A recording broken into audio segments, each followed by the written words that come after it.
Gitagsaan og emergency ug rescue vehicle ang tanang barangay sa Talisay City aron magamit sa ilang pagresponde sa nagkadiyang klase sa alarma. Kini human ang tanang 22 ka mga barangay na paubos na sa mga training ug seminar isip Community First Responder o CFR. Gipasabot sa mayor nga pinaagi sa mga emergency vehicle mas makalihok ang mga CFR isip maoy unang motubag sa alarma sa dili pa moabot ang City DRRMO.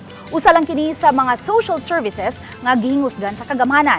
Sa State of the City's address ni Talisay City Mayor Samsam Gullias niadtong Biyernes, iyang gihimug-atan ang nagkadiyang social services, education ug infrastructure projects ug uban pa nga mo'y iyang gi-report atol sa iyang State of the City address. Train na sa disaster team for basic life support, CPR, unsang pag-alsa, unsang pag-bandage, etc. etc.